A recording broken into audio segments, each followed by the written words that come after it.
Eh ben c'est Et parti. voilà, donc bonjour à tous. Donc bienvenue sur la conférence Rendre mon profil attractif sur les réseaux sociaux plus LinkedIn.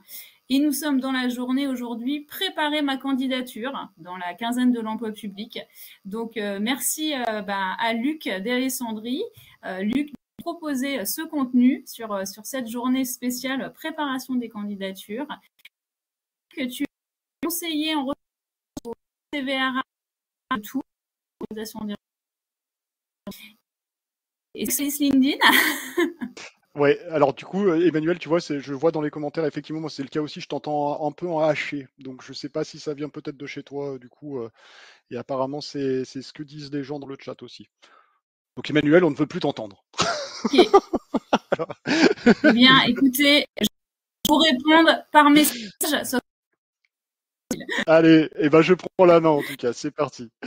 Donc bonjour, merci Emmanuel. Sur ce. Ok, ça marche.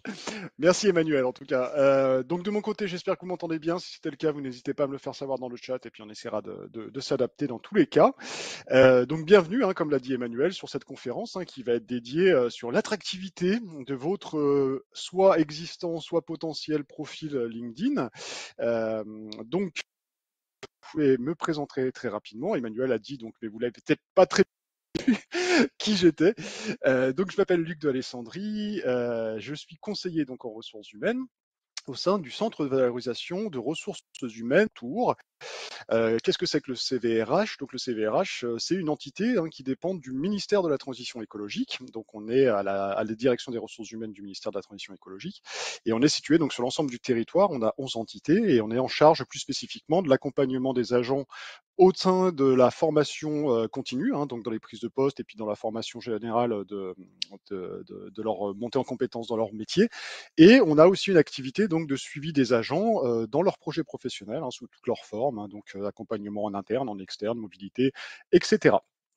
Aujourd'hui, moi, je vous retrouve pour vous parler de LinkedIn et du coup, je vais me présenter aussi vis-à-vis de LinkedIn. Donc moi, LinkedIn, c'est une histoire d'amour et de haine depuis 2010, on va dire. Je vais être tout à fait honnête.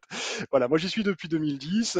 J'y ai été par un petit peu curiosité au départ et puis un petit peu pour regarder les collègues et puis les futurs potentiels employeurs sur lesquels je voulais postuler. J'avais un profil qui n'a quasiment pas existé pendant quelques années. Et ensuite, je suis allé dans le secteur privé où là, par contre, on m'a imposé de candidater via LinkedIn. Donc là, c'était une structure un petit peu particulière. Donc là, j'ai eu une approche un peu différente de l'outil. Et ensuite, je suis revenu dans la fonction publique. Et là, je l'ai encore laissé un petit peu de côté parce que j'avais du mal à savoir qu'est-ce que je pourrais en faire en tant qu'agent public.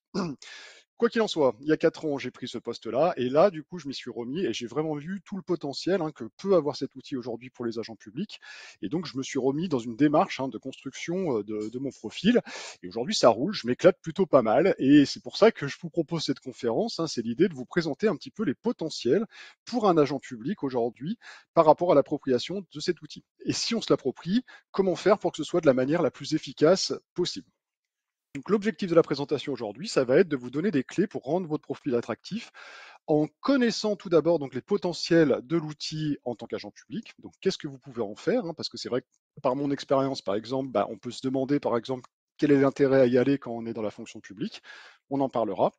Et ensuite, je vais vous présenter des clés pour établir une stratégie la plus efficace possible de publication selon des besoins. Parce que ça, c'est un prémisse que je vais faire dans toute la conférence. Ce n'est pas une obligation d'aller sur LinkedIn. Ça peut être une force de frappe très intéressante qui peut aller au-delà de l'aspect réseau social uniquement. Ça peut vraiment vous servir dans un projet professionnel. Mais il faut que ce soit quelque chose qui soit une démarche volontaire et sincère que vous ayez envie d'accomplir. Sinon, ça n'aura pas d'intérêt. Je vais vous présenter aussi des clés pour développer un réseau qui soit le plus pertinent possible. Et enfin, on s'attellera sur la partie la plus importante. Une fois qu'on a construit un réseau, un profil, tout ça, il faut le faire vivre et donc il faut l'animer. Voilà. Donc on va regarder un petit peu tout ça. Si vous avez des questions, des interrogations, comme l'a dit Emmanuel, vous n'hésitez pas à les mettre dans le chat. Vous êtes un petit peu nombreux, mais on essaiera de faire un petit tour d'horizon de tout ça si c'est possible. Je suis d'origine italienne, donc je parle beaucoup, donc je vais essayer de synthétiser un maximum et ce qu'on tienne dans les 45 minutes. Alors, petit rappel par rapport aux réseaux sociaux professionnels. Qu'est-ce que c'est? Donc un réseau social, j'imagine que vous connaissez tous à peu près ce que c'est aujourd'hui. Vous êtes peut-être sur des Facebook, sur Instagram, sur des Twitter, sur du TikTok, etc. Donc un réseau social, c'est effectivement une plateforme qui met en relation des gens dans le monde entier et qui vont partager des points de vue, des centres d'intérêt, des choses comme ça, vraiment dans un but d'échange. Et là, nous, on va parler de ce qu'on appelle les réseaux sociaux professionnels, qui, comme leur nom l'indique, s'attellent principalement aux relations professionnelles entre les membres. Donc là, on est plutôt dans une dimension sur ce type de réseau qui va aller sur une mise en valeur de ses membres, hein. On n'est pas dans l'idée d'aller dans le clash ou d'aller dans des choses comme ça. C'est plutôt l'inverse. C'est plutôt l'idée de dire je peux vous apporter quelque chose, vous pouvez m'apporter quelque chose, nous avons des intérêts communs sur tel domaine professionnel, etc. Et donc, on essaye de mettre en valeur en fait ce qu'on peut apporter d'une manière ou d'une autre. Par ça, ça va se présenter donc par un partage d'actualités de professionnels qui relèvent de votre domaine, des retours d'expérience sur ce que vous avez fait, comment vous l'avez vécu, et qu'est-ce que ça pourrait apporter à une communauté. Et donc tout ça est nourri d'échanges qui sont liés uniquement, normalement, au cadre professionnel. Même si dans les faits, pour certains d'entre vous qui êtes peut-être déjà sur LinkedIn, vous voyez que très souvent aussi ça dérape et on peut aller aussi sur des sujets un petit peu plus personnels, mais ça peut avoir des limites, voire ça peut desservir une stratégie de présence. Les réseaux sociaux professionnels, donc il y en a eu plusieurs. Vous avez peut-être entendu à une époque Viadeo par exemple ou d'autres, voilà. Mais on va parler uniquement aujourd'hui de LinkedIn, qui est le mastodon. C'est le seul à peu près aujourd'hui en France en tout cas qui tient la route et qui est au plus haut. Et LinkedIn, qu'est-ce que c'est en chiffres très rapidement? C'est un monstre. Donc comme vous l'avez dit, voilà au début, on a 850 millions de personnes sur le réseau dans le monde entier. Donc ça fait un sacré paquet de gens. Et au niveau de la France, on estime qu'il y aurait 11,5 millions de membres actifs mensuels. Je n'ai pas les chiffres exacts pour la fonction publique, mais c'est une réalité que ça a été démontré croissant d'année en année depuis les 10 dernières années. Il y a une vraie présence qui est sur ce réseau. L'âge moyen sur LinkedIn, c'est de 44 ans, donc on est plutôt dans un âge médian, voilà, donc on voit que c'est des milieux de carrière qui sont à peu près sur ce profil. Et LinkedIn est accessible de différentes manières. Il y a une portabilité qui existe sur les outils mobiles, tels que des téléphones ou des tablettes, à travers une application LinkedIn dédiée. Et vous avez également un accès ordinateur, donc PC avec un site internet. On va voir, quand on va évoquer notamment la création d'un profil, il y a plusieurs choses qui me font dire que c'est peut-être intéressant, si vous ne connaissez pas l'outil ou si vous cherchez à vous l'approprier, de peut-être aborder d'abord la version ordinateur, qui offre plus de fonctionnalités en termes d'ergonomie et qui a plus de facilité pour naviguer et découvrir l'outil. Et enfin, LinkedIn appartient donc à Microsoft depuis 2016. Au niveau du LinkedIn et du secteur public, donc souvent on a entendu que c'est pas un outil qui est pour le secteur public, LinkedIn, c'est un outil du secteur privé, voilà, et effectivement, ça a été le cas pendant plusieurs années, et ça a été développé aussi dans ce sens-là. Attention, c'est un outil américain, donc la fonction publique aux États-Unis, c'est pas vraiment ça. Pour autant, est-ce que c'est incompatible? Non, très clairement. Et aujourd'hui, c'est plus du tout le cas parce qu'il y a une vraie présence de la fonction publique, des agents, des employeurs sur la plateforme. Et il y a des sujets communs qui sont partagés donc par rapport aux attentes de LinkedIn et aux attentes du secteur public. Il y a des sujets qui relèvent notamment de ce qui est de l'image et de l'identité qu'on veut renvoyer. Donc l'image du secteur public, l'image de certaines administrations, l'identité sur Internet, la présence même tout court sur Internet, qui fait partie également de l'accompagnement et de la transformation de la conduite du changement des pratiques, des mœurs et de la société. On voit qu'aujourd'hui, voilà, on a eu plusieurs démarches à l'administration qui a dû s'adapter justement à ce contexte-là. LinkedIn va également contribuer aujourd'hui à contribuer à l'attractivité des talents, donc dans une démarche de recrutement pour fidéliser, pour attirer des gens, et également peut contribuer à une formation, à une évolution des personnels par la ressource qu'on va y trouver, par les échanges qu'on peut y faire, etc. Vous allez également avoir la possibilité sur LinkedIn de valoriser ce qui est fait dans le secteur public à travers les agents, mais aussi à travers les missions qui sont portées par les institutions. Donc là, c'est une valorisation qui peut être d'un point de vue donc, de l'employeur, comme d'un point de vue de la personne qui veut partager ce qu'il a fait. Et enfin, donc, on peut aller dans une démarche de recrutement et de démarche de stratégie professionnelle, tout en sachant que LinkedIn n'est pas une porte d'entrée principale aujourd'hui pour le secteur public dans tout ce qui relève du recrutement. On a quand même des outils qui sont dédiés, comme la place de l'emploi public, qui reste la porte d'entrée principale. Par contre, LinkedIn, en second rideau, est vraiment très intéressant pour développer justement cette structure, cette stratégie de recrutement. On a sur le réseau donc des champions, on a une vraie présence publique qui existe.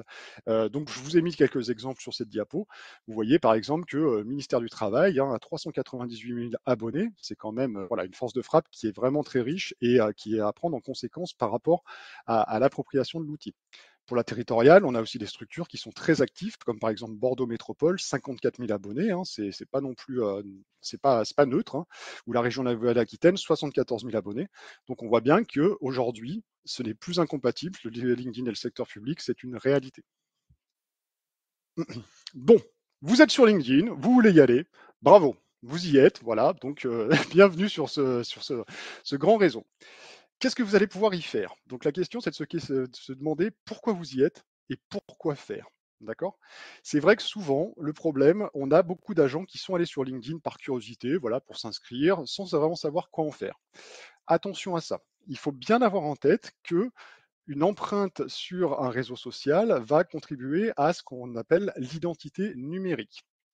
L'identité numérique, c'est tout ce que vous laissez sur Internet. Et vous en avez tous une aujourd'hui en 2023 généralement, parce que voilà, vous êtes tous présents d'une manière ou d'une autre sur des sites Internet.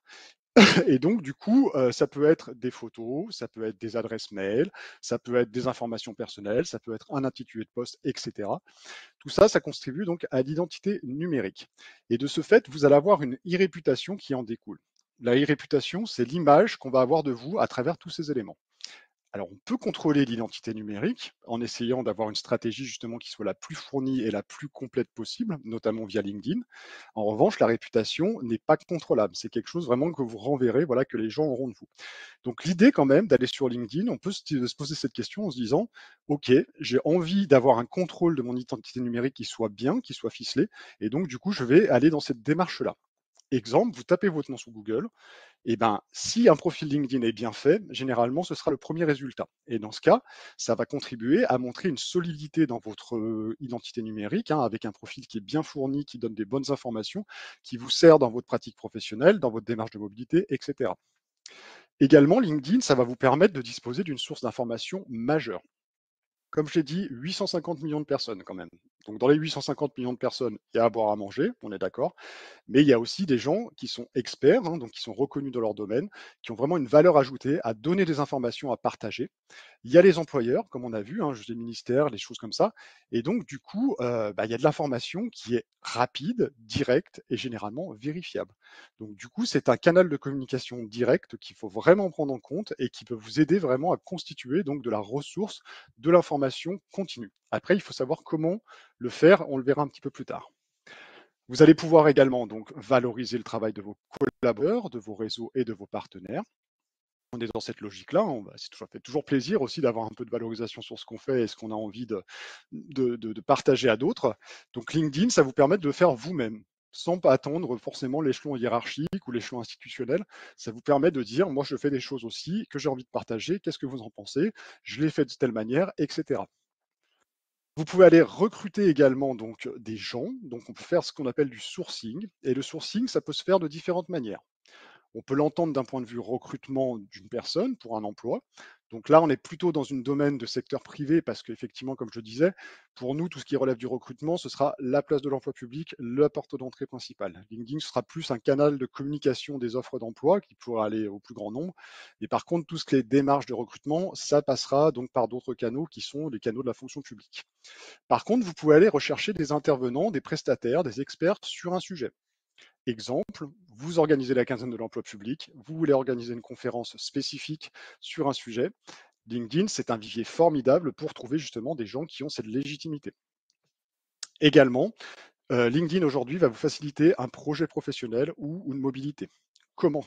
C'est-à-dire que vous aurez la possibilité de vous prendre de l'information sur des secteurs, sur des domaines, sur des employeurs qui vous intéresseraient, pour lesquels vous vous posez des questions. Vous pouvez vous mettre en relation avec des agents qui occupent des postes que vous viseriez et communiquer avec eux. Vous pouvez vous renseigner sur des employeurs, sur des actualités. Ça donner de quoi mettre du grain à moudre entre guillemets dans votre projet de mobilité. Et enfin, il y a cette logique donc d'ambassadeur également de vos administrations qui passe par une valorisation de l'actualité professionnelle. Aujourd'hui, comme je l'ai dit, voilà, ces grosses structures qui ont une présence sur LinkedIn, elles vont être dans une démarche de communication directe qui va se baser sur une logique d'ambassadeur qui passe par les agents de leur structure qui sont sur LinkedIn et rattachés à ces structures. Ces agents, ils vont dire ce qui se fait dans ces structures, comment ça se passe, et ça a une valeur beaucoup plus forte en termes de communication que de la communication institutionnelle. Quoi qu'il en soit, vous entrez dans la grande salle. La grande salle de 850 millions de personnes. C'est une sacrée grande salle. Cette notion, je l'aime bien. Elle a été développée par Lionel Miska, donc qui est un spécialiste du digital. Et de ce fait, donc vous arrivez dans cette salle qui est une espèce de salon de l'emploi ouvert 24 heures sur 24, 7 jours sur 7, dédié donc aux relations professionnelles. Comment vous vous comportez? C'est la première question qu'on peut se poser. Alors, on va regarder un peu tout ça. Et petit rappel également, c'est que en tant qu'agent public, donc si vous vous rattachez à une institution publique ou vous vous présentez comme tel sur LinkedIn, vous allez avoir un cadre dans lequel agir. Là, c'est beaucoup de bon sens. Il y a un cadre et une déontologie. En tant qu'agent public, c'est comme tout, en fait, même dans la vraie vie, vous n'êtes pas en droit de dire tout et n'importe quoi sur l'activité de votre employeur. Donc, il faut être actif sur le réseau social en engageant une crédibilité professionnelle avec les principes de base, donc la discrétion, la dignité, la probité, la neutralité et la loyauté. Je vous invite à vous rapprocher de vos services communication ou RH, parce que dans certaines structures, par exemple notre ministère à nous, on a une charte ministérielle donc, qui édicte ça. Donc attention à ce que vous dites. Posez-vous toujours la question quand vous écrivez quelque chose sur LinkedIn, si vous êtes engagé voilà, dans votre structure, sur vraiment la valeur que ça a et qu'est-ce que vous engagez derrière en termes de légitimité. Oui, je vois, il y a une main levée. Emmanuel. Oui, alors j'espère que le son va bien passer. Luc, je te relis une question du Oui. chat. Sais-tu si je crée un compte sur LinkedIn, puis je supprime ce compte, est-ce que les informations numériques sont également effacées ou est-ce qu'il en reste une trace? Alors, elles sont effacées au bout d'un certain temps. C'est Claude, je crois, qui a posé cette question. Donc, normalement, c'est un peu. Alors, j'ai pas la réponse en détail pour être honnête, mais si c'est comme Facebook, par exemple, votre compte est supprimé. Par contre, il y a des traces qui restent en termes de cookies, en termes de choses comme ça, sur 18 mois, généralement. Donc voilà. Mais après, LinkedIn n'est pas trop dans cette démarche-là, contrairement à Facebook, qui est très intrusif en termes de cookies, tout ça. Là, du coup, non, vous êtes, voilà, elles seront effacées à terme. Enfin, en tout cas, si vous parlez de Google, par exemple, de votre réputation, oui, si vous supprimez votre poste, ce sera effacé. Bon, après, il y a toujours un petit temps entre la réalisation de la suppression de poste, du profil, et Google qui réagrège régulièrement en fait les résultats de recherche. Donc, ça peut être une semaine, 2 semaines. Voilà. On avance? Ok. Alors du coup, voilà, vous êtes dans cette grande salle. Comment vous allez vous approprier l'outil LinkedIn? Moi, je vais vous proposer une méthodologie qui me semble très intéressante, qui est issue de Christophe Coupeau, donc, qui est un spécialiste du digital marketing, qui a écrit un livre qui s'appelle LinkedIn Objectif Emploi. Et du coup, ce que je trouve intéressant dans cette démarche, c'est qu'elle vous propose 4 temps d'action en fait pour s'approprier le plus efficacement possible l'outil. Ces 4 temps, ils peuvent être linéaires, donc si on parle du BPRA, mais par contre, on peut revenir régulièrement dessus par rapport aux besoins que l'on identifierait par rapport à LinkedIn. Et qu'est-ce qu'on voudrait en faire? Donc, c'est-à-dire que si vous allez sur LinkedIn dans un premier temps pour faire une mobilité, vous allez suivre ce schéma-là en prenant en compte l'aspect mobilité. Et peut-être que dans 2 ans, vous auriez plutôt une idée de développer une valorisation de votre activité interne, etc. Et là, dans ce cas, il faut revenir sur les schémas et reprendre progressivement de ça. Donc, du coup, cette méthode, BPRA, donc 4 temps à respecter. Le premier, c'est le temps d'un bilan. Et on n'y pense pas forcément. Parce que LinkedIn, on voit ça comme un outil un petit peu gadget, voilà, c'est un site internet, tout ça. Mais c'est un outil professionnel. Donc, gardez ça en tête. Avant d'aller sur LinkedIn, faire un bilan, c'est-à-dire réaliser donc et définir des objectifs de pourquoi est-ce qu'on veut y aller et comment on veut y aller, ça me semble vraiment essentiel. Et ça déterminera également la réussite derrière de votre profil et de sa diffusion auprès d'une communauté. À ce moment-là, vous pouvez tout à fait vous faire aider par un CMC dans vos structures ou un conseil de l'accompagnement qui peut également vous donner des pistes et puis réfléchir sur quel sujet serait important à amener, à traiter, etc. Une fois qu'on a fait cette phase de bilan, on va passer sur la réalisation d'un profil. Donc là, on va réaliser un profil qui soit le plus efficace possible avec donc toutes les informations qui sont attendues sur l'outil. Alors là, par contre, je ne vais pas rentrer dans le détail parce que ça mérite vraiment des formations spécifiques d'accompagnement pas à pas. Par contre, je vous mettrai à disposition des mémos que j'ai réalisés qui reprennent un petit peu les différentes sections sur le profil que vous pouvez réaliser et voilà comment les réaliser, comment les écrire, etc. Une fois qu'on a fait le profil, c'est sympa, mais si le profil il n'est pas intégré dans un réseau avec des connexions, bah, il n'a pas grande valeur. Donc là, on va essayer de l'inscrire dans un réseau et on va se construire et on va développer un réseau qui est le sien, qui est le vôtre.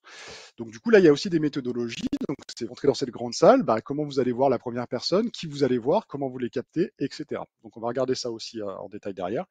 Et enfin, une fois qu'on a le profil, qu'on a le réseau, bah, il faut faire vivre tout ça. Parce que du coup, vous avez votre profil, vous êtes connecté avec des gens, mais s'il ne se passe rien, bah, vous n'allez pas avoir grand-chose qui se passe. Donc du coup, logique d'animation, qu'est-ce que je veux amener, comment je l'amène, etc., comment je partage avec les autres. Donc je vous propose, on va regarder en détail un petit peu les quatre temps d'étape. Si vous avez des questions, vous n'hésitez pas. Main levée, oui. Question avant de passer dans le détail du BPRA. Donc Emmanuel nous témoigne, on lui a toujours dit que LinkedIn c'était surtout réservé aux cadres. Est-ce que c'est vrai? Ah, moi je suis pas tout à fait d'accord, Emmanuel, en fait. Du coup, alors c'est vrai qu'on pourrait avoir cette dimension-là parce qu'on rapproche le secteur privé, peut-être avec des carrières de cadres qui pourraient être plus ouvertes, voilà, vers une ouverture, tout ça. C'est pas vrai aujourd'hui parce que n'importe quelle catégorie aujourd'hui peut avoir une carrière évolutive qui va avoir des pas de côté, qui peut avoir des ouvertures vers. Alors, dans la fonction publique, ça peut être de fonction publique à fonction publique, territoriale, État, hospitalière, etc. Ça peut être des dispos pour aller faire autre chose dans le secteur privé, dans l'associatif, dans les choses comme ça. Ça peut être aussi, n'oublions pas, on l'abordera un petit peu, mais pas trop en détail parce que c'est aussi très spécifique, la mise en avant de prestations que vous auriez à titre accessoire. Par exemple, si vous avez une micro-entreprise, si vous avez des projets, des choses comme ça, ben là, sur le coup, LinkedIn, c'est une super vitrine. Donc non, c'est pas réservé au cadre. Mais après, ça dépend encore une fois de l'objectif que vous voulez en faire, Emmanuel. Si c'est un objectif de mobilité, c'est vrai que du coup, il y aura peut-être moins du coup d'ouverture, et encore que en fait. Parce que du coup, c'est tout l'intérêt d'avoir un profil qui soit solide et un réseau qui soit bien constitué, parce que du coup, ça vous servira aussi. Et par exemple, si vous êtes à la recherche juste d'informations ou de partage d'expérience, c'est pas relatif uniquement au cadre, loin de là. C'est aussi plus intéressant d'ailleurs d'avoir des autres catégories qui expriment aussi leur point de vue sur certains sujets. Voilà.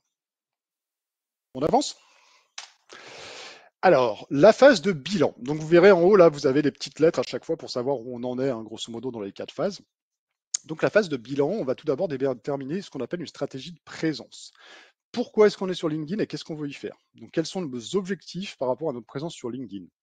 Moi, j'identifie 4 grandes présences par rapport à la situation. On peut être donc en réflexion sur un projet professionnel, on peut être dans une recherche d'emploi, on peut être dans une situation de création d'entreprise ou de vente de prestations, ou on peut être très simplement en situation d'animation et de développement de réseau.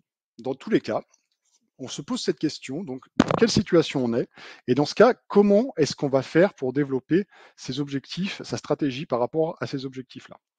Et là, en fait, la stratégie de présence va conditionner ce qu'on appelle l'influence numérique derrière. C'est-à-dire que vous allez bâtir un moyen de communiquer, un moyen de mettre en avant certaines informations sur ce que vous avez envie ou non de mettre en avant. Et tout ça va contribuer à faire une influence. Vous allez influencer malgré vous sur les autres membres de la communauté.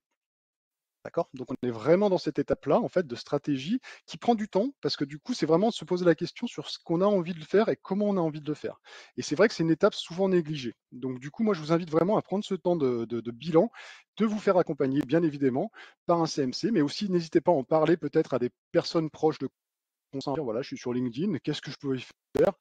Question d'Emmanuel, par exemple, bah ouais, mais moi je suis pas cadre, est-ce que tu penses que vraiment j'ai un intérêt à y aller? Et dans ce cas, qu'est-ce que je pourrais y mettre? Bah, Emmanuel, moi je ne vous connais pas, mais j'imagine que derrière, vous avez probablement plein de choses à faire dans votre métier, dans votre domaine d'activité, et du coup, ça c'est bon. Donc tout ça, ça va conditionner la présence sur LinkedIn. Et ça va contribuer également à ce qu'on appelle la marque personnelle. La marque personnelle, je vais vous citer donc un homme qui n'est pas très connu, qui s'appelle Monsieur Bezos, Jeff Bezos, qui est le PDG de la société Amazon, qui avait dit que la marque, c'est ce que les gens disent de vous lorsque vous n'êtes pas pièce. Donc c'est un peu, on peut dire un peu, ouais, la réputation, on n'est pas loin de ça, quoi. Mais dans tous les cas, une marque personnelle, vous en avez une, que vous en ayez conscience ou pas. C'est ce que vous renvoyez, ce que vous dégagez, d'accord? Et du coup, sur Internet, vous avez la possibilité de l'influencer, cette marque personnelle. Vous pouvez vous dire de quelle avis que les gens me perçoivent. D'accord? Comment est-ce que je veux être perçu et de quelle manière je veux m'y prendre? Donc, dans ce cas, il y a des manières d'exprimer les choses, de raconter son histoire, de produire des contenus qui soient sincères, honnêtes et qui vous ressemblent, qui est en lien en fait avec ce que vous attendez de vous. C'est ce qu'on appelle aussi un peu, c'est un des objectifs de ce qu'on appelle le marketing de soi, hein, le personal branding. Donc là, c'est une démarche hein, de construction professionnelle dans un projet qu'on pourrait aborder, qui va sur 3 grands aspects, hein, donc qui est de se connaître soi-même, de se faire reconnaître dans un second temps, et enfin de reconnaître les autres. Donc du coup, là, on est vraiment dans cette optique-là. La marque personnelle, c'est comment je fais pour raconter mon histoire et comment je vais la raconter, tout en sachant qu'il ne faut pas oublier que cette marque personnelle, c'est une conséquence du travail et des projets que vous avez accomplis. Ça ne se base pas sur du vent. Et je dis ça, c'est de la théorie, et vous allez me dire, effectivement, regardez tous les influenceurs sur des TikTok, sur des Instagram, des choses comme ça. Très souvent, là, on a des marques personnelles qui sont hyper creuses parce que du coup, c'est que de la forme et il n'y a pas de fond. Donc moi, je vous invite quand même à bosser d'abord sur le fond et après voir la forme. Et du coup, vous avez tous et toutes quelque chose à apporter d'une manière ou d'une autre. Après, voilà, bien réfléchir à la manière dont on a envie de l'écrire, dont on a envie de le partager, c'est quelque chose qu'il faut faire dans cette phase de bilan. Et donc sur LinkedIn, comment ça va se faire?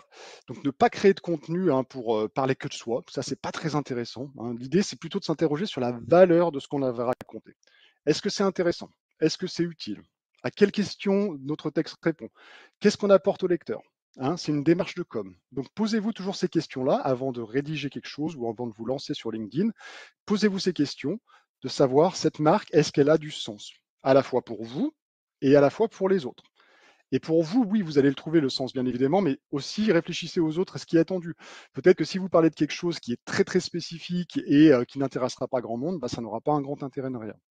Donc, dans tous les cas, moi, je vous invite voilà, à faire différentes étapes par rapport à ça. Tout d'abord, choisissez un domaine précis qui est en cohérence avec vos forces, vos expériences, vos compétences et vos intérêts.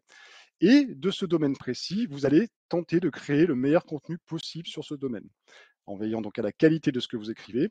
Et progressivement, vous allez progresser dans la structure, dans la manière d'amener vos textes, dans la capacité à articuler vos idées. Tout ça, ça se travaille, ça prend du temps, dans tous les cas.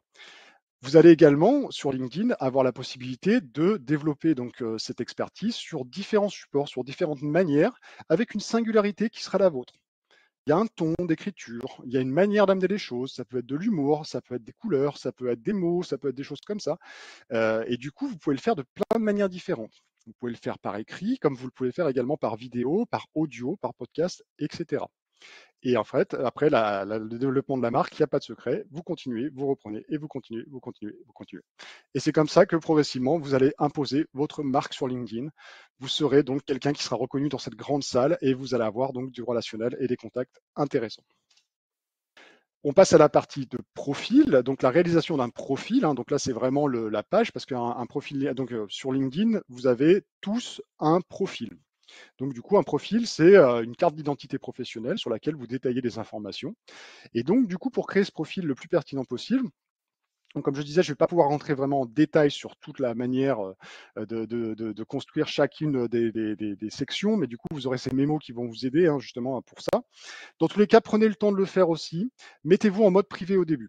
Quand vous allez vous inscrire sur LinkedIn, vous allez voir, il y a plein de modes de confidentialité. Voilà, vous pouvez être vu que par des contacts, être vu par le grand nombre, être vu par personne, tout ça, etc. Mettez-vous en privé et pendant 2 semaines, testez, testez, testez, testez. Il n'y a pas de solution. Là, sur le coup, c'est la meilleure chose à faire. Hein, voilà, vous n'avez pas de risque en faisant ça. Du coup, ce sera que vous qui le verrez. Vous pouvez le montrer à un professionnel ou à des proches à ce moment-là, dire ce qu'ils en pensent. Hein, ça peut être intéressant aussi d'avoir ce retour. Et pour construire donc toutes ces informations, qui est toujours un peu lourd parfois hein, de revenir dans le passé et tout ça, appuyez-vous sur des outils de carrière qui ont été dans votre différents postes et carrières, projets professionnels. Donc vos CV, vos comptes rendus d'évaluation, vos bilans de compétences, vos bilans de carrière. Il y a plein de mots-clés, il y a plein de choses en fait à mettre en avant sur comment parler d'une expérience que vous avez menée, etc. Donc ça, voilà, appuyez-vous là-dessus. Et donc appuyez-vous sur les mémos là et également, je spoil peut-être un petit peu. Regardez Saphir, donc la plateforme Saphir, et regardez dans vos structures également. Il y a des offres de formation qui existent aujourd'hui, hein, donc qui sont adaptées pour vous accompagner dans la création de profils pas à pas. Donc c'est des ateliers hein, qui prennent le temps justement là sur le coup de construire avec vous, avec un CMC, une page profil de LinkedIn. En tout cas, je sais que pour Centre Val de Loire, il y aura des formations très prochainement, et je pense qu'en Nouvelle-Aquitaine, c'est aussi prévu pour bientôt. on a le profil, vous savez ce que vous voulez y faire, vous avez votre stratégie, etc. Bah maintenant, on va construire le réseau. Voilà, donc parce que là, du coup, vous êtes tout seul dans la grande salle, machin. Donc du coup, là, comment vous allez interagir avec les autres comment vous allez donc vous connecter avec l'ensemble de la communauté LinkedIn. Pour développer un réseau, on pourrait tenter de se dire, bah, j'arrive et je veux faire le plus grand nombre. Moi, mon but, c'est d'aller sur 1000 abonnés ou 2000 abonnés ou j'en sais rien. Et là, du coup, vous allez chercher, par défaut, vous allez avoir des suggestions et vous allez être amis, amis, amis, amis, amis, etc. Alors là, catastrophe, parce que du coup, vous aurez un réseau, effectivement, mais il n'aura aucune plus-value. Parce que les gens qui ne seront pas ciblés vous apporteront rien, parce qu'ils seront peut-être très loin de ce que vous avez comme domaine professionnel, comme intérêt, et vous également de l'autre côté, voire même vous aurez peut-être des robots voilà, de l'autre côté qui ne sont pas avec grand intérêt. Donc ne faites pas ça. Développez votre réseau de manière cohérente et ciblée, mais pas à n'importe quel prix non plus. Voilà, visez sur la qualité plutôt que la quantité. Ah, bah, j'ai ma vidéo qui est partie. Je sais pas si ça. Je reviens. Voilà, donc posez-vous la question des bonnes personnes ressources qui vous intéresseraient à suivre et celles qui vont vous donner de quoi avoir voilà, pour porter votre projet. Et ça, faites-le 20 minutes à peu près. Pour ça, appuyez-vous sur les modules existants de l'outil avec tout d'abord, donc si vous ne savez pas, au début vous arrivez, vous connaissez personne, hein, vous ne savez pas trop comment faire, bah, appuyez-vous sur les gens que vous connaissez, des anciens collègues, de la famille, des choses comme ça, donc ça doucement, voilà, au début pour prendre un peu vos marques, aussi vous familiariser avec l'ergonomie, des contacts, des choses comme ça. Très rapidement, je passe aussi là-dessus, sur LinkedIn, on a une notion de relationnel en 3 niveaux. Donc vous avez le petit graphique là ici là, donc c'est-à-dire qu'en fait vous avez des contacts de premier niveau, c'est les gens avec qui vous êtes en relation. Donc vous avez demandé une demande de connexion, ils l'ont accepté, vous êtes en premier niveau. Les deuxièmes niveaux, c'est les amis d'amis. Donc c'est les amis de cette personne avec qui vous êtes en relation, mais vous n'êtes pas encore en relation avec, d'accord? Et les troisièmes niveaux, là c'est ceux qui sont encore plus éloignés, donc vous n'avez aucune connexion ni avec vos amis ni vous-même. Donc là, le premier niveau, bah, du coup voilà, commencez avec des gens que vous connaissez. Et puis progressivement, allez voir le module réseau sur LinkedIn qui va vous suggérer en fait des personnes, alors soit des domaines dans lesquels vous êtes, soit des structures dans lesquelles vous êtes, soit des recommandations qui ressemblent à vos centres d'intérêt, des choses comme ça. Et progressivement, allez voir ces personnes, allez voir leur profil. Ça peut faire peur parfois parce qu'on se dit, c'est vrai que quand on va voir un profil sur LinkedIn, bah, la personne reçoit une notification en disant machin a vu votre profil. C'est OK, ça fait partie du jeu. D'accord? Donc c'est pas du tout un mal, voilà quoi. Donc vous avez le droit d'aller voir une page de profil. Et au contraire, cette personne, si elle reçoit cette notification, peut se dire bah tiens, c'est intéressant, il a une fonction comme moi et tout, donc du coup j'ai envie de peut-être le suivre ou de voilà, etc. Et donc du coup, ben, mettez-vous en relation progressive comme ça, développez votre réseau, regardez, découvrez voilà ce qu'il y a à côté. Ah, il y a une main levée. En complément, Luc, Oui. Gabriel te demande si cela te semble pertinent de co-construire sur LinkedIn. Par exemple, de constituer un réseau de soutien pour des personnes en burn-out ou des arrêts longs pour aider à reprendre des marques sur le plan professionnel. Constituer un réseau de soutien pour les personnes en burn-out ou en allant. Mais pourquoi pas? Pourquoi pas, Gabriel? Franchement, ça peut être un des objectifs, justement, dans la phase de bilan. Si c'est quelque chose qui, pour vous, aurait du sens à porter sur LinkedIn, eh ben, partez sur cet objectif-là et tout à fait, vous pouvez co-construire, voilà, un espèce de groupe thématique. Là, du coup, on est sur des thématiques particulières. Et du coup, effectivement, ça peut faire partie effectivement de ce réseau relationnel. Oui, oui, bien sûr, vous pouvez le faire. Vous pouvez créer des groupes hein, aussi sur LinkedIn. Donc des groupes de personnes que vous rassemblez sur un seul endroit, donc qui n'auront accès que aux informations qui sont publiées sur ce groupe, et vous pouvez interagir avec. Donc tout à fait, Gabriel. Vous pouvez vous détacher hein, de votre expérience. Alors c'est là où la phase de bilan est intéressante et les objectifs aussi, il faut vraiment prendre le temps. C'est de se dire, on peut y aller en disant je porte ma carte d'identité professionnelle avec mon métier, machin, ce que je fais, etc. Ça, c'est la solution classique. Après, vous pouvez avoir l'idée de vous dire, moi, je vais sur LinkedIn pour porter une thématique, voilà, sur l'accompagnement des agents en situation de burn-out ou d'arrêt long. Et dans ce cas, vous allez peut-être présenter vos informations dans le profil de manière un petit peu différente. Si vous êtes par exemple bénévole dans une association ou si vous avez des formations spécifiques liées à cette thématique, c'est ça que vous allez mettre en avant dans votre profil plutôt que peut-être votre expérience professionnelle, dire que vous êtes, je ne sais pas, instructrice ou cadre, etc.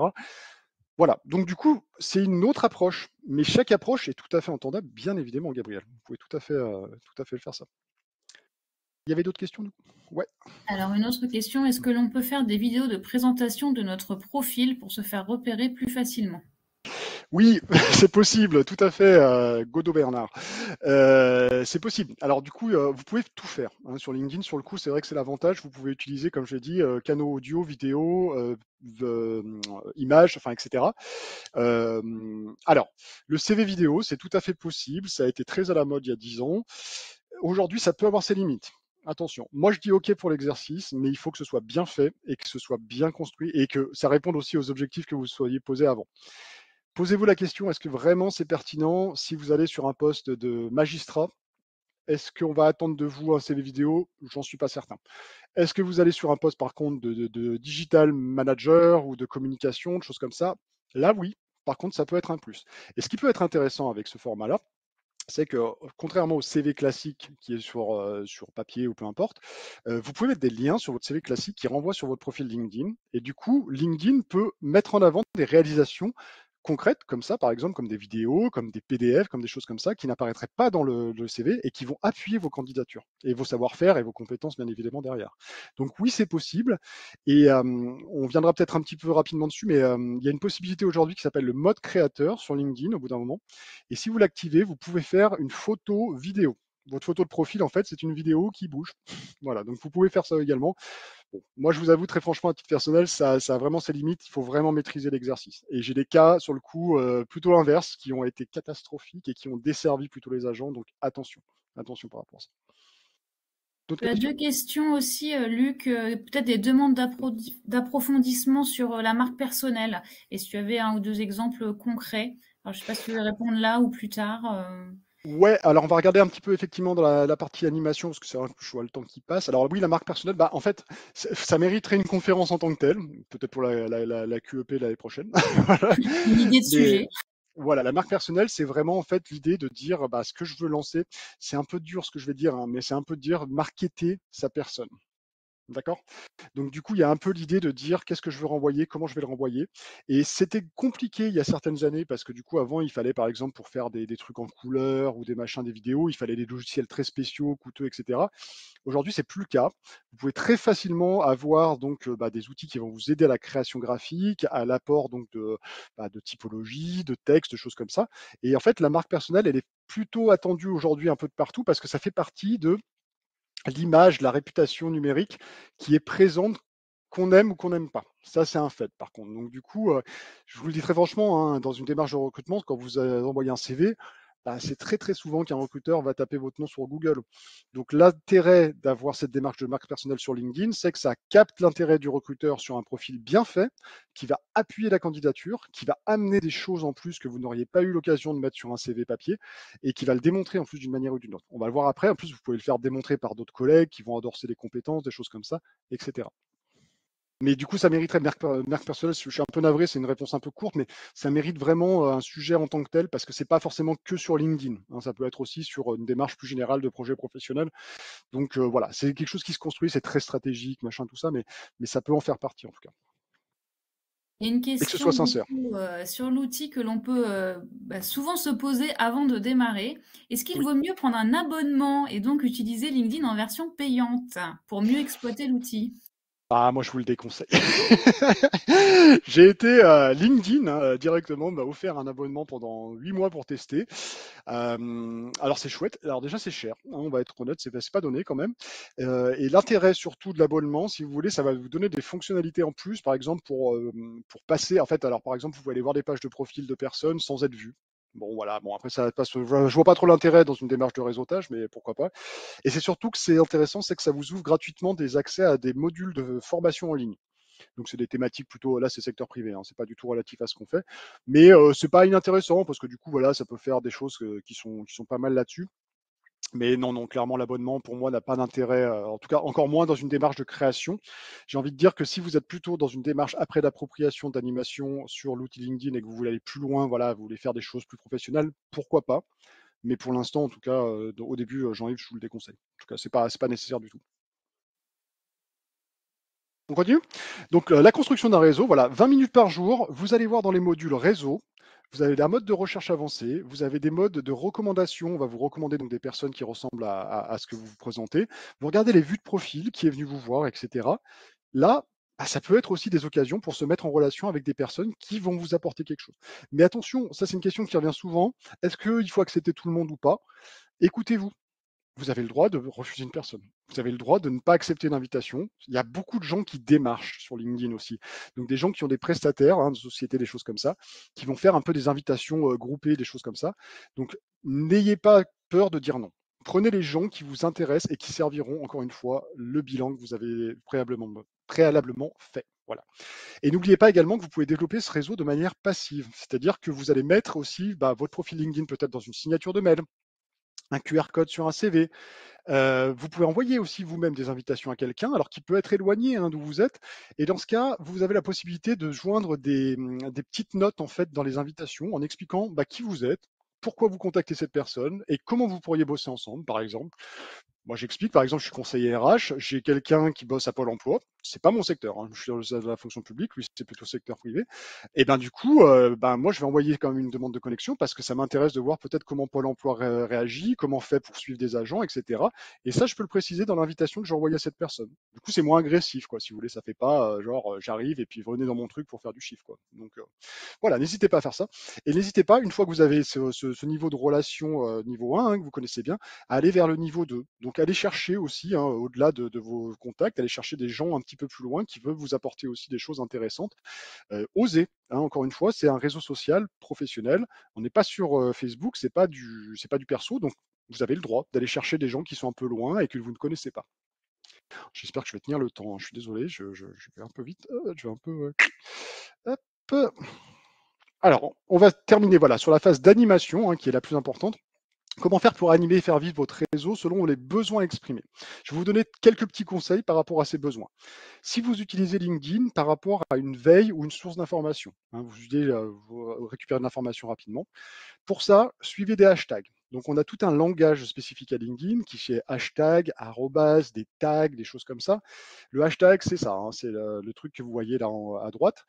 Et donc, vous avez la possibilité, quand vous écrivez sur LinkedIn, de mettre des hashtags qui sont, grosso modo, des thématiques relatives à ce que vous avez écrit. J'ai écrit un truc sur l'évolution professionnelle, je vais mettre un hashtag évolution professionnelle, par exemple, des choses comme ça. Et donc, vous avez la possibilité de faire un suivi sur votre page d'accueil directement des hashtags spécifiques qui vous intéressent. Donc moi, là, par exemple, c'est les miens. J'en ai 3. J'ai CMVRH, CVRH, service public. Donc par défaut, tous les jours, quand je me connecte sur LinkedIn, je vois en fait qu'est-ce qui est relatif à ça. Et du coup, c'est ça ma veille, grosso modo. C'est hyper simple, c'est plutôt sympa. Donc c'est ce que je vous invite à faire. Suivez les bonnes personnes, bien évidemment. Si vous voulez avoir une source d'information qui soit fiable, veillez à des gens qui ont de la crédibilité, qui ont un nombre de followers important, qui ont un badge de reconnaissance par LinkedIn, qui sont des ambassadeurs, etc.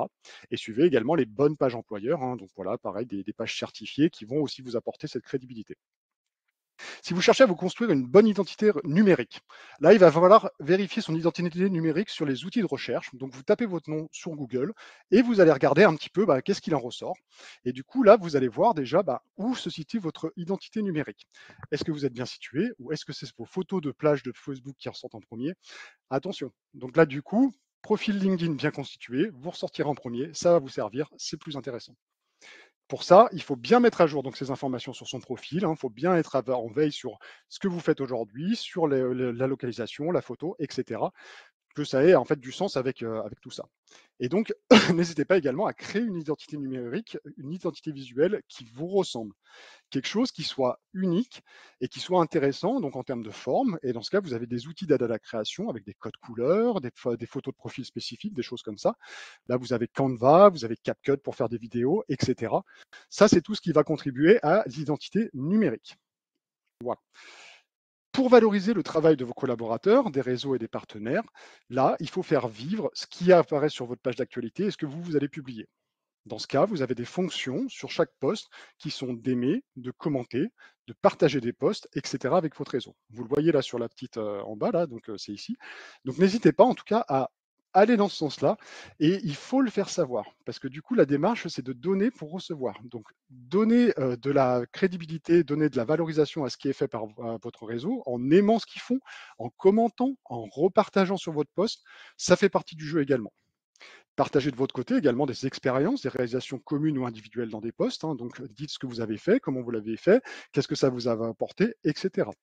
Et n'hésitez pas également à endosser des compétences des contacts. Il y a une section en fait sur chaque profil sur LinkedIn où vous déclarez des compétences que vous avez, que vous détenez. Alors c'est sympa, on peut tous le faire, hein, ça déclare des compétences, mais l'intérêt de LinkedIn, c'est que des gens de votre réseau peuvent venir sur votre page et dire oui, cette personne a cette compétence, et donc peuvent mettre un petit plus et dire j'ai bossé avec cette personne sur tel sujet, et effectivement, il est très doué dans la gestion de projet, il est très doué dans la com, etc. Et on peut même aussi laisser des notes plus personnalisées en disant j'ai travaillé avec Emmanuel Verler, elle est super, etc.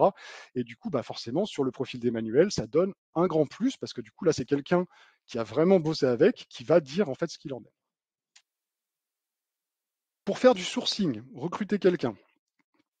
C'est vrai qu'elle est super. Pour recruter quelqu'un, un intervenant, donc recruter un prestataire, une prestation sur LinkedIn, rechercher par des mots-clés, hein, donc par le module de recherche, il n'y a pas vraiment de secret, hein, donc c'est plutôt classique. Avec mots-clés, par exemple, vous recherchez un comptable, comptabilité, et puis bah, paf, vous allez avoir des profils qui vont apparaître. Excusez-moi. Et vous avez également un module offre d'emploi dans LinkedIn. Donc offre d'emploi, là, c'est vraiment plus pour du recrutement. Comme je l'ai dit, attention, nous, on ne fait pas ça, hein, secteur privé, secteur public, on ne passe pas par LinkedIn généralement pour recruter directement. Par contre, on va reprendre les offres d'emploi de la place de l'emploi public et les partager dans des posts sur votre page LinkedIn. Ça a une force de frappe très intéressante et plus forte parce que du coup, là, vous partagez avec tous les gens de votre réseau qui eux-mêmes peuvent repartager de l'autre côté. Mais c'est de la communication. C'est-à-dire que là, vous publiez, enfin, vous communiquez sur les fiches de poste.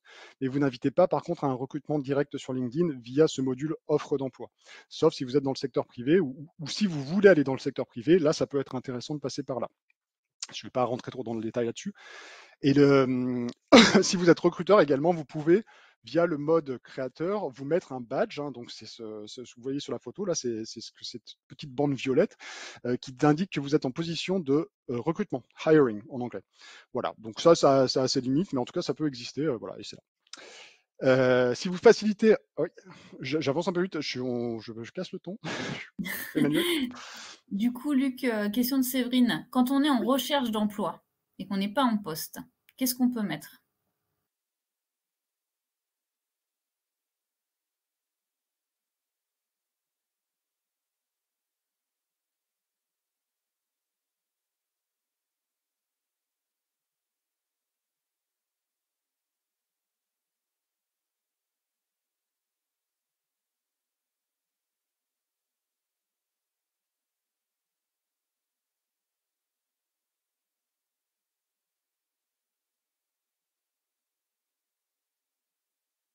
Alors, visiblement, on a perdu la connexion avec Luc.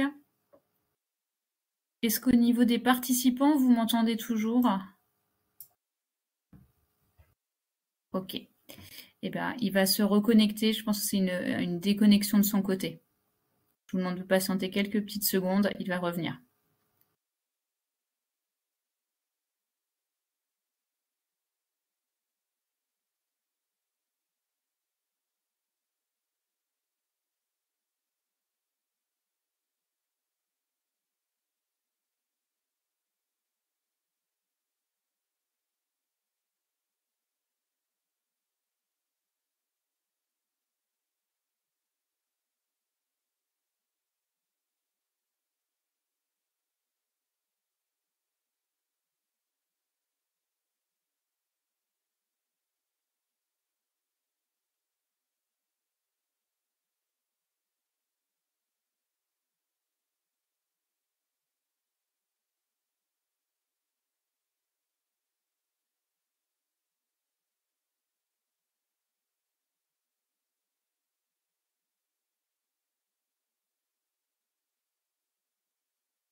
Donc, merci à Marina qui nous partage l'information.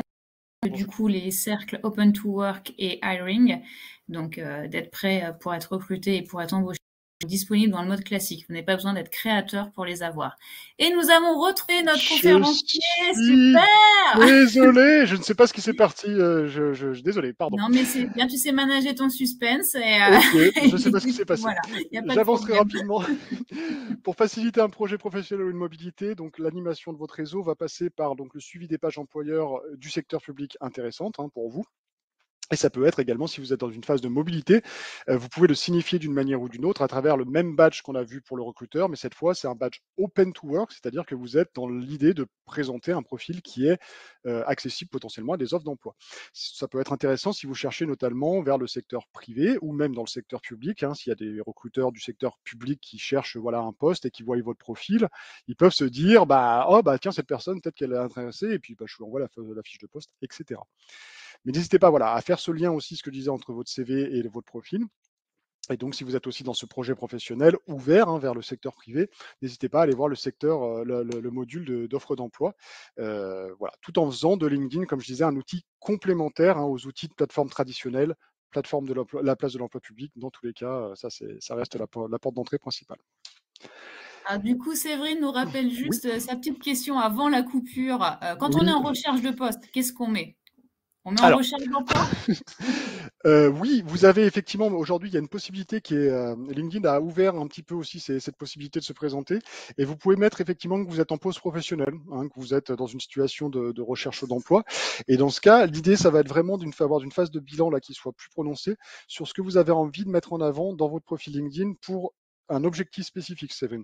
Donc ça dépend après, si vous recherchez déjà un domaine particulier, un secteur particulier, là, il va falloir se constituer un réseau qui va être avec des bonnes personnes ressources, avec des bonnes pages ressources, avec des recruteurs potentiels si c'est dans le secteur privé, et après mettre des informations que vous allez estimer nécessaires pour votre projet professionnel. D'accord ? Et puis reprendre aussi votre parcours professionnel peut-être d'avant votre recherche d'emploi et vous présenter si vous avez des compétences développées, spécifiques ou des choses comme ça.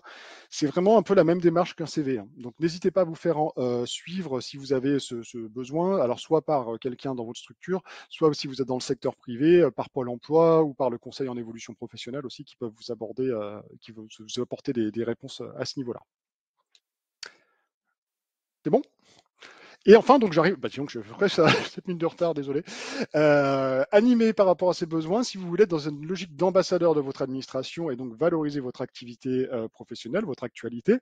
Alors là, vous allez rédiger des posts, vous allez rédiger du contenu, donc de différentes manières, de textes, de vidéos, de machin, etc.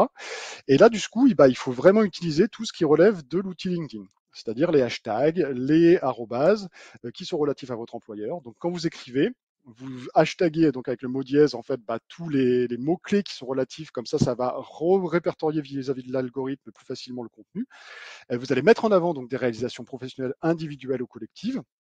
Très bon exemple, donc juste à côté de Jean-Christophe Violent, qui a rédigé donc ce post où on voit qu'il a parlé effectivement de la quinzaine de l'emploi public avec le hashtag relatif à la quinzaine de l'emploi public, donc hashtag QEP 2023. Il a bien détaillé le contenu, donc sur la réalisation de son équipe, comment ça se passait, etc. Il a invité à une action derrière, donc avec l'inscription pour la conférence. Il a dit que c'était gratuit et il a été chercher les arrobas des gens qui étaient concernés. Donc du coup, ces gens-là ont reçu une alerte de leur côté en disant « Ah, il y a un truc qui a été écrit sur vous » et potentiellement le repartager dans leur réseau, etc. Et il a remercié des gens de son équipe, etc. Donc là, vraiment, on est dans le cadre d'une valorisation de ce qui se passe dans l'équipe de la PFRH Champ de Val-de-Loire avec une belle réalisation d'activité, ça valorise ce qui s'est fait, etc. Vous voyez la démarche. Oui, main levée. Alors, je te rappelle une petite question sur laquelle on n'a pas répondu encore de RL. Dois-je comprendre que lorsque je change de thématique d'activité, je fais le tri dans mes contacts relatifs à mon ancien métier? Par exemple, si je passe du social à la voirie, je fais le vide de tous mes contacts du domaine social. Et pourquoi pas? Pourquoi pas? Oui, ça peut être fait, RL, parce que du coup, effectivement, là encore une fois, il faut que ça réponde à votre besoin. Est-ce que les gens qui restent dans le social vont vous apporter des choses intéressantes par rapport à votre présence sur LinkedIn? C'est à questionner.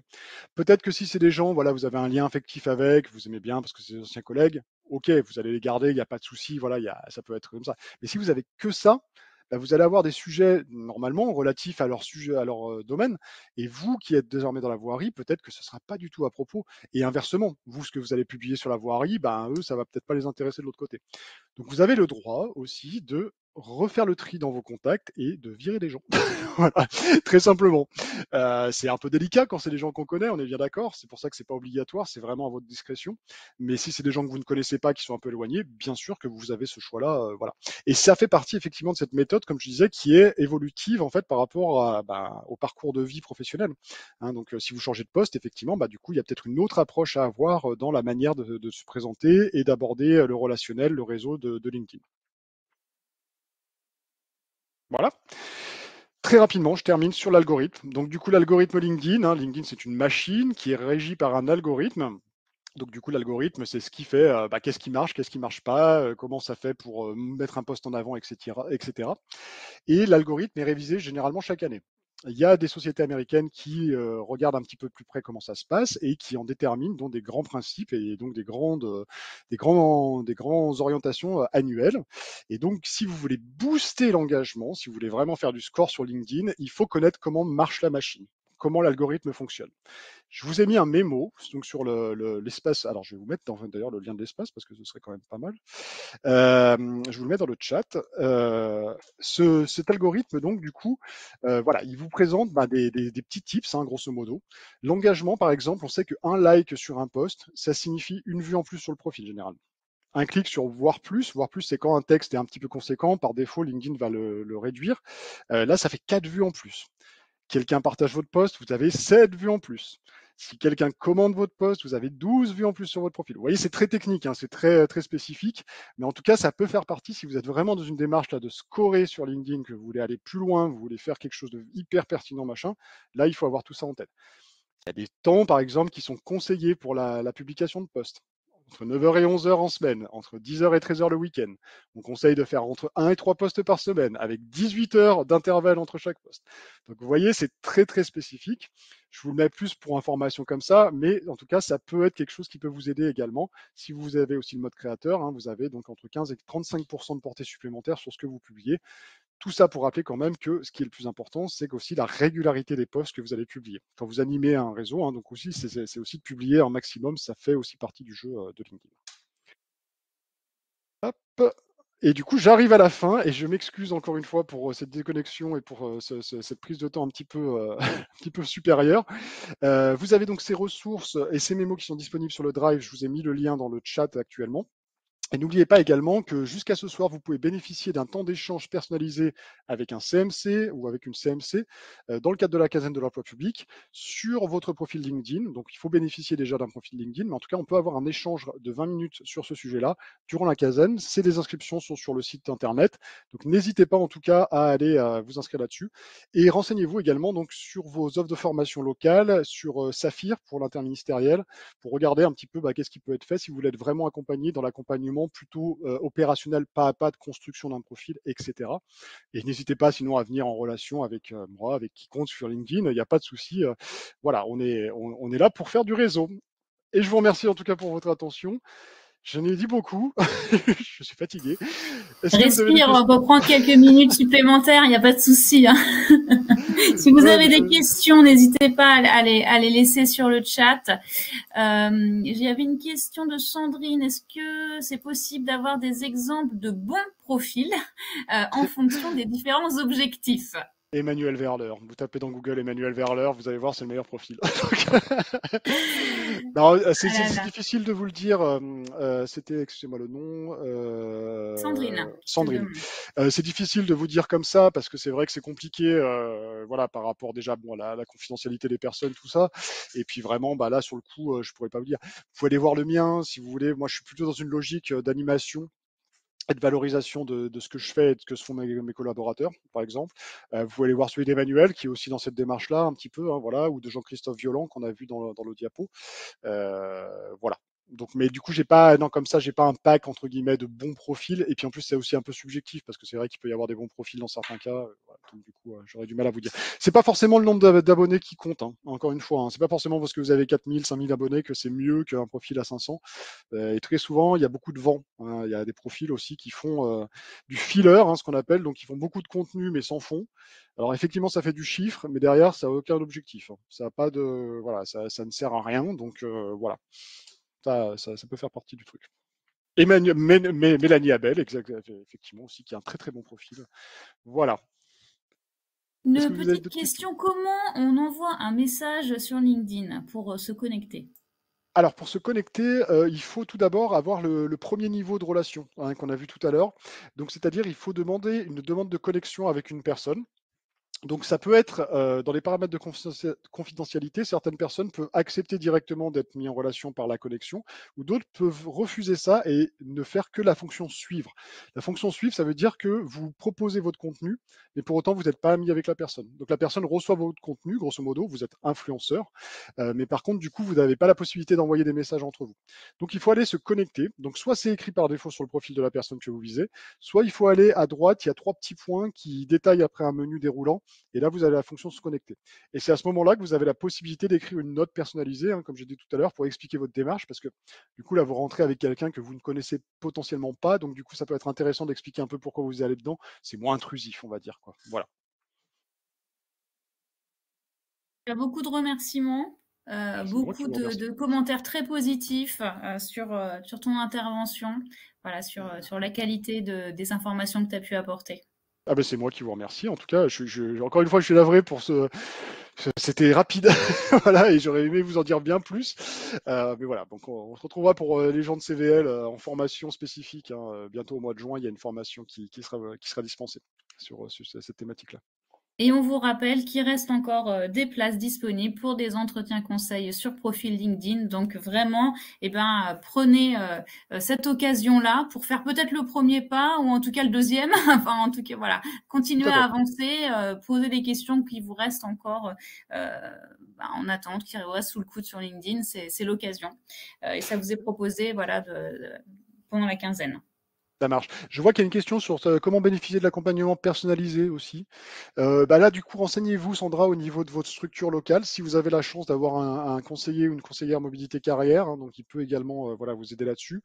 Et sinon, voilà, pendant la quinzaine, hein, pendant ces petits entretiens ou pendant les offres de formation. Mais ça, c'est vrai qu'après, là, c'est difficile de vous dire parce que chaque structure a un peu une approche différente. Moi, je vends ma maison, mais en tout cas, ministère de Transition écologique, vous avez un full pack, vous avez tout ce qu'il faut. Voilà, on a un offre de formation, on a des CMC qui sont à votre disposition. Renseignez-vous auprès de vos structures RH, communication, si vous avez possibilité d'avoir ça. Merci beaucoup à toi, Luc. Merci beaucoup à tous pour vos nombreuses questions, vos réactions. C'était agréable, voilà, cette animation. Et puis, on vous souhaite de nombreux autres rendez-vous sur la quinzaine et une excellente fin de journée. Et Merci à bientôt beaucoup. sur LinkedIn. À bientôt sur LinkedIn. Tout à fait. Merci à vous.